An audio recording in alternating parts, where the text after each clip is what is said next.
Charlotte, c'est la 10e semaine de procès pour les attentats du 13 novembre et la semaine dernière a été consacrée aux interrogatoires de personnalité de la plupart des accusés. Il s'agissait de comprendre la vie de ces accusés avant leur participation plus ou moins active au terrorisme islamique. En quoi sont-ils très importants à analyser? Mais d'abord parce qu'il faut les prendre au sérieux, ces gens. Ils ont participé à une entreprise extrêmement bien organisée. Ils ont tous plus ou moins, alors en effet, il y a ceux qui sont directement accusés d'avoir participé ou d'avoir organisé ces attentats, et ceux qui ont aidé Salah Abdeslam, qui est le seul survivant de ces attentats, soit à se cacher, enfin à fuir d'abord la France, à se cacher en Belgique, ou qui ont apporté une aide matérielle. C'est pour ça qu'ils sont plus ou moins impliqués, mais tous sont impliqués, en tout cas dans cette entreprise, et il n'y a pas, en l'occurrence, un déséquilibre, comme on peut l'entendre ailleurs, qui est plus fort que la profession qu'ils font en permanence. Souvenez-vous, au tout début du procès, où nous étions tous les yeux rivés sur le tribunal, où Salah Abdeslam ne cessait de professer ce pourquoi il avait frappé, en fait, ce pourquoi il avait participé à ces attentats. Tout le monde, tous les commentateurs ont dit Salah Abdeslam provoque. Alors nous, on le vit comme une provocation parce que c'est évidemment insupportable pour toutes les familles de victimes qui sont au tribunal et beaucoup plus largement pour le pays entier qui a été touché ce soir-là à Paris. Mais c'était de la part de Salah Abdeslam, c'était pas d'abord une provocation, c'était d'abord une profession de foi, de sa foi et de ce qui l'a poussé à agir. Donc c'est important de l'écouter pour comprendre ce qui les pousse à agir et quel est le profil de ses ennemis. Or, il y a trois choses ça m'a beaucoup frappé la semaine dernière, parce qu'on est revenu donc sur leur enquête de personnalité. Donc quelle a été leur vie, notamment enfant, leur entrée dans la vie active. Et la première chose qui m'a frappé, c'est le souvenir, en tout cas, qu'ils ont eux-mêmes de leur enfance. On a des mots, Salah Abdeslam décrit une enfance très simple mais plutôt heureuse. On a un autre qui nous dit « j'ai eu une bonne enfance, ça se passait bien, en respectant la loi bien sûr », précise-t-il au tribunal. On en a un autre qui dit « je ne garde que des bons souvenirs, que du positif, avec des parents qui ont toujours été là pour nous ». Et beaucoup d'entre eux, notamment sur le parcours scolaire, avaient de bonnes notes, un bon comportement. C'est le cas de Salah Abdeslam, par exemple. C'était des écoliers assez modèles, en tout cas dans le comportement. Donc la première chose, c'est qu'on a tendance, et c'est plus ça, moi, qui m'a frappé en les écoutant, on a tendance à se focaliser sur une enfance malheureuse. C'est parfois vrai, il y en a certains qui n'ont pas leur père à la maison, mais se focaliser là-dessus pour expliquer comment ils ont pu passer au crime, c'est d'abord une insulte à tous ceux qui ont une enfance réellement difficile parfois, et quand bien même leur est-il, qui ne basculent pas dans l'horreur ensuite, c'est d'abord une insulte à eux, et ensuite c'est quand même... encore une fois, ne pas les prendre au sérieux. C'est condescendant à mourir que d'expliquer qu'en fait, ils sont restés des enfants malheureux. Or, en plus, ils ne nous expliquent pas du tout une vie entre des bidonvilles avec des journées entières à avoir faim et à être rejeté de l'école. C'est pas du tout l'enfance qu'ils racontent. Ça, c'est la première chose. Ensuite, vous savez, il y a quelque chose qui revient en permanence, c'est le rejet du pays d'accueil. Parce que tous ont en commun d'avoir une origine étrangère et d'être installés soit en Belgique, soit en France, soit même en Suède. Il y en a un qui vient, qui est devenu suédois. Ils se sont sentis accueillis. Et alors, justement, nous-mêmes avons tendance à dire, mais oui, mais il y a un rejet du pays d'accueil. Alors, là, on a un Salah Abdeslam qui nous dit, je vous le disais, il assure qu'il était aimé de ses professeurs. Il choisit lui-même le mot, il était aimé de ses professeurs pendant sa scolarité. Il a décidé de suivre lui-même un enseignement technique pour avoir directement un métier. À 18 ans, il travaille déjà. Et le profil de Salah Abdeslam est intéressant parce qu'il est licencié la première fois, non pas par racisme, non pas parce qu'il y a un rejet, non pas parce qu'il vient d'un quartier ou parce que son prénom. Il est licencié pour la première fois parce qu'il part en prison. Parce qu'il a une scolarité correcte, il trouve un métier immédiatement, mais il bascule quand même dans la délinquance. Et c'est donc lui et sa propre responsabilité d'adulte qui le conduit en prison et donc au licenciement. Il y en a un autre qui dit, voilà, son père lui avait trouvé un job au SAMU social de Bruxelles, où lui-même travaillait. Il y en a un autre qui finit par aller dans l'entreprise dans laquelle travaillait son père. Et comme le père travaillait probablement bien dans l'entreprise, le fils a été embauché. Tous ont finalement trouvé du travail et ils ont en fait souvent, il y a une phrase que j'ai retenue, il y en a un qui dit « souvent dans ma vie, j'agis et ensuite je réfléchis ». C'est d'ailleurs ce qui m'a amené ici, j'aurais aimé ne pas être là. Alors, on ne va pas pleurer sur ses regrets, mais ce qui est intéressant, c'est que le seul abandon dont on pourrait parler, c'est celui de l'exigence et même de l'intransigeance vis-à-vis de ces jeunes-là. C'est-à-dire qu'au moment où il bascule, en l'occurrence, celui qui dit ça, il a basculé très tôt dans la consommation de cannabis, puis il s'est mis à dealer pour financer sa propre consommation de cannabis, puis il est entré dans un trafic beaucoup plus large où il a rencontré la famille Abdeslam. Et à aucun moment, en fait, dans le parcours de ces jeunesses, n'arrive le côté j'ai été stoppé net par l'action de la police, puis la réponse de la justice et le discours même politique sur ce que j'étais dans cette société. À aucun moment. C'est peut-être le seul abandon, mais beaucoup plus des Français ou des Belges en l'occurrence, que de ces jeunes-là qu'on peut voir à travers le récit qu'ils font. La troisième chose, c'est sur l'éducation, c'est-à-dire la question de l'assimilation, de l'intégration. Là, encore une fois, je cite Abdeslam parce que c'est peut-être le plus significatif.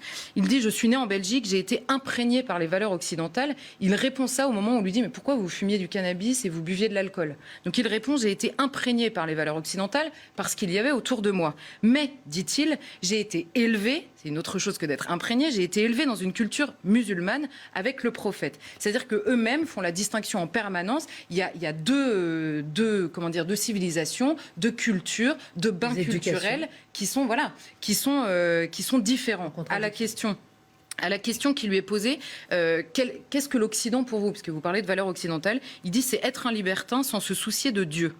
Donc en fait, et ça revient assez quand ils expliquent la différence les uns les autres, en fait, ils participent, c'est-à-dire que leur appartenance communautaire, elle n'est jamais à la nation, que ce soit en Belgique, en Suède ou en France, elle est toujours à l'Oumma, qui est peut-être complètement fantasmée, parce qu'on sait qu'il y a des différences à l'intérieur, mais il n'empêche que quand ils parlent de leurs frères, c'est toujours parce qu'ils sont musulmans, ils expliquent ça extrêmement bien. Et alors, il y a un truc absolument magnifique, il y en a un qui dit, qui était un tel modèle d'intégration. C'est-à-dire que notre exigence est tellement faible sur la question de l'intégration qu'il était, alors lui c'est le Suédois en l'occurrence, il avait participé il y a quelques années à un film dans lequel il était un modèle d'intégration, mais comme ça ne veut plus rien dire et qu'on demande d'adhérer à des valeurs et à une abstraction totale, c'était un modèle d'intégration parce que probablement il travaillait, il mettait des jeans comme tout le monde, et le président lui dit « Vous étiez un exemple ?» et il dit « Non, pas du tout », et il lance qu'au contraire dans son quartier il n'y avait que des étrangers, il ne comprend même pas pourquoi on a parlé d'intégration. Donc c'est pour ça que c'est important de les écouter parce qu'ils sont plus honnêtes que nous qui parlons toujours avec des pincettes. Donc là, encore une fois, s'il fallait trouver un échec de la société d'accueil, des pays d'accueil ou des pays dans la plupart du temps dans lesquels ils sont nés, c'est l'échec d'avoir imposé une affection au pays auquel ils appartiennent, de l'avoir imposé, encore une fois, d'avoir imposé la primauté de la culture française en France, belge en Belgique, et de les avoir laissés... Voilà, c'est ça. Et de les avoir laissés s'attacher à d'autres gloires, à d'autres fiertés, à une autre histoire et à une autre communauté, en réalité, que la seule qui devrait être imposée... Alors, qu'est-ce qu'on apprend, Charlotte, justement, sur nous-mêmes et notre manière de prendre ce fléau du djihadisme en compte? Qu'est-ce qu'on peut en tirer, justement, de leur témoignage et de leur profil? C'est ça, au-delà de tout ce que je viens de dire, plus sur le rapport au pays, à l'éducation, à la communauté, au quartier dans lequel ils vivent, il y a deux choses qui sont étonnantes. C'est d'abord la manière dont ils jouent avec le pays d'accueil et avec son état de droit. Vous savez, on en parle souvent. Alors là, ils ont tous, à un moment donné, à la barre, expliqué que l'isolement en prison, c'était très dur, qu'en prison, que l'humanité même, le respect de l'humanité et de la dignité humaine devrait pousser à rompre cet isolement qui est extrêmement difficile. Je ne doute pas que l'isolement en prison soit difficile, ne parler à personne. C'est effectivement compliqué, mais ils sont quand même devant un tribunal dans lequel il y a les familles des victimes. Ils ont fait allégeance à un État islamique qui se soucie assez peu de la dignité, non seulement de ses prisonniers, mais de toutes les populations des pays dans lesquels ils interviennent. Et tout le monde le savait, notamment au moment où ils ont essayé de partir en Syrie. Donc la première chose qu'on peut apprendre, c'est notre naïveté absolument coupable dans la manière dont on défend cet État de droit en face d'ennemis qui nous font la guerre. Donc, un État de droit, c'est bien, mais au moment où il y a des ennemis qui font la guerre, il faut accepter qu'il faut faire la guerre également. La deuxième chose, c'est évidemment la question de l'immigration. Sur tous ceux qui sont au tribunal aujourd'hui, il y en a 3 qui sont revenus dans le flot de migrants de 2015, qui étaient à l'époque, dans beaucoup de médias, présentés comme un fantasme d'extrême droite. Encore une fois, quand je dis il faut les prendre au sérieux, en 2015, l'État islamique appelle ses combattants à prendre le flux de migrants pour s'installer en Europe. L'État islamique demande ça à ses combattants, et quand en France, des gens s'inquiètent de cette perspective, on répond c'est un fantasme d'extrême droite, vous surfez sur les peurs, et on revient à la chose habituelle. Donc là, encore une fois, sur le terrain de l'immigration, par idéologie pure, on a sacrifié la sécurité de Français et parfois la vie même des Français. Dernière question, Charlotte. On y apprend beaucoup justement sur des profils qui pourraient sembler donc étonnants, mais qu'est-ce qu'on en retient? C'est vraiment la question, c'est que aussi bien, moi ça me frappe dans ce procès, il y a deux choses. D'abord la question des agresseurs. Pourquoi est-ce qu'il faut écouter ce qu'ils disent, les prendre au sérieux comme des adultes qui parlent et qui professent une foi et qui participent à une guerre? Parce que les agresseurs, on les voit de deux manières, de manière générale évidemment. On les voit de deux manières. Soit comme des monstres, c'est-à-dire dépourvus d'humanité, et des monstres qu'ils sont dans les actes qu'ils commettent, mais dépourvus d'humanité. Donc finalement, c'est des individus qu'on se plaît à détester pour ne pas voir l'idéologie qu'ils confessent. Pendant ce procès, on fait le procès de Salah Abdeslam, pas du tout de l'idéologie qui l'a conduit à commettre ces actes. Ce serait beaucoup plus intéressant, notamment pour notre avenir, de moins se focaliser sur le personnage et beaucoup plus sur ce qui l'a conduit à commettre ces actes, d'une part, ou alors, et c'est l'extrême inverse, on les voit comme des fous, des déséquilibrés ou des victimes, encore pire, parce que là, il y a un autre exemple. On peut se focaliser sur le procès, mais regardez les débats qu'on a sur le retour des djihadistes qui risquent gros dans les pays dans lesquels ils sont partis s'engager. Ce sont les mêmes. On ne peut pas détester ceux qui ont frappé au Bataclan ou dans les bars parisiens qui ont frappé ici en France et trouver mille excuses et faire de victimes quasiment les djihadistes qui sont dans les pays, je rappelle, dans lesquels des populations ont également été massacrées. Et la deuxième chose dans un procès, c'est qu'il y a des victimes. Et alors là, c'est assez fascinant de voir qu'il y a des victimes qu'on retient médiatiquement dans notre débat public, ceux qui écrivent que les terroristes n'auront pas leur haine. Encore une fois, je ne discute pas, c'est pas un jugement moral de ce que disent les victimes ou pas. Les victimes réagissent exactement comme elles veulent. Mais je note que médiatiquement, on retient ces témoignages-là et que quand un père, par exemple, je prends cet exemple-là, mais hurle contre la naïveté politique, contre la responsabilité des hommes politiques, contre l'idéologie, contre la politique d'immigration, alors là, les médias titrent « Un père sur le chemin de la haine ». Donc il faudrait que les terroristes n'aient pas la haine, mais par contre on peut pointer du doigt une colère, encore une fois, de victimes qui ont quand même une légitimité assez énorme à la dire et à la professer devant le tribunal.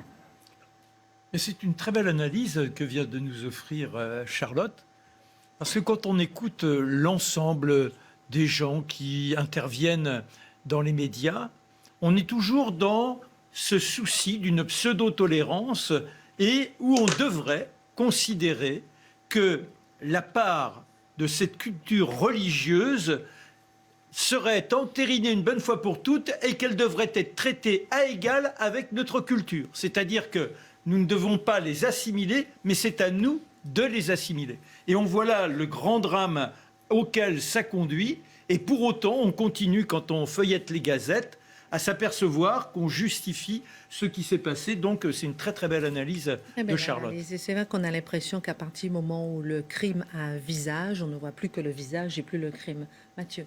Deux choses. Ce qui me frappe, c'est l'utilisation mensongère des mots suédois, belges, français. Je veux dire, il faut arrêter de nous prendre pour des imbéciles. Je veux dire, on voit que le mot suédois ici ne réfère manifestement à rien d'autre qu'un tampon administratif et certainement pas un membre du peuple suédois, non plus du peuple belge. Quelquefois, on nous disait, je l'entendais souvent, comment de jeunes Français peuvent s'en prendre à d'autres Français? Mais ils ne se vivent pas comme Français, ils se vivent comme des ennemis du peuple français. Donc, on voit à quel point la déréalisation de l'identité nationale, qui devient une forme de pure définition administrative, ça nous empêche de lire la réalité des choses. Et quant à la formule « vous n'aurez pas ma haine », moi, personnellement, je la trouve quand même un peu étrange. Je me permets d'en dire du mal. Et quant à moi, les islamistes et les terroristes ont ma haine intégralement et sans nuance. C'est pas la haine du français, c'est la haine du mécréant. C'est encore pire. J'ai une question, quitte à vous choquer un petit peu, Charlotte, Mathieu, tous. Est-ce qu'on ne peut pas accorder à un moment un certain crédit, peut-être, à ces personnes qui sont sûrement des accusés, en se disant qu'ils ont peut-être à un moment cherché à s'intégrer, ils ont été rejetés par la société ou ceci sont ressentis. Je pose la question. Si, c'est ceux qui disent quand même. Ils se sont pas sentis. Non, c'est pas ce que. Je pense qu'il faut. Non, mais on peut leur accorder crédit parce qu'ils sont sincères dans leur réponse. Ils se sont repliés dans une certaine délinquance. Dimitri, ensuite Charlotte. Moi, je pense qu'il faut leur accorder crédit. Pardonnez-moi, j'insiste un petit peu parce que c'est souvent l'argument qui est donné, c'est-à-dire qu'on cherche à s'intégrer. On ne va pas nier non plus le fait qu'il y ait parfois des difficultés à s'intégrer, trouver un appartement, trouver un logement, trouver un travail. Je peux finir ma question, mon cher Marc. Je ne trouve pas d'appartement, je fusille les gens en terrasse. Non, c'est pas ça. Je comprends ce que vous dites. Non, mais ils n'ont pas. Mais vous voyez ce que je veux dire? Ils n'ont pas un discours victimaire. Ils n'ont pas un discours victimaire à l'audience. Ils ne disent pas « je cherche à me venger de toutes les souffrances dont j'ai été victime ». Ils ne disent pas ça à aucun moment. Et d'ailleurs, effectivement, Charlotte a raison, c'est qu'ils sont très honnêtes et on peut les croire quand ils parlent, en l'occurrence. Ils ne se cherchent pas d'excuses, si vous voulez. Oui. Ils n'ont pas un discours de victime, ils ont un discours de conquérant. Et on doit les prendre au sérieux parce que c'est ainsi qu'ils se vivent. Non, il y a parfois, de ce que vous dites, il y a parfois, notamment quand on suit les procès au tribunal, dans la petite délinquance, notamment dans le basculement par la petite délinquance, il y a parfois des explications. Et ce que vous dites, c'est le rôle de la justice. Nous, quand on analyse à l'échelle d'une société, et là, en l'occurrence, de combattants en plus, qui ne supportent pas même l'idée qu'on puisse les plaindre, parce que quand ils se plaignent de leur détention, etc., à chaque fois, il y a un avocat qui dit « mais vous êtes en train de vous plaindre ». Ah non, pas du tout, on ne veut pas se plaindre. Ce sont des combattants, ils se vivent comme tels. C'est ce que dit Dimitri. Ah oui, non, mais c'est absolument certain. Et s'ils ont eu du mal à s'intégrer, c'est surtout parce qu'ils avaient à faire le choix entre deux cultures qui ne sont pas miscibles, en fait. Donc, ils ont fait le choix de la non-intégration. C'est intéressant, en tout cas, de voir que dans le box des accusés du 13 novembre, comme dans le box des accusés de Mireille Knoll, on voit à peu près le même profil, une enfance pas si malheureuse, et c'est assez presque un gendre idéal, et c'est assez choquant. Non, mais c'est vrai. C'est ce que dit, c'est ce qui ressort. Merci beaucoup pour cette analyse.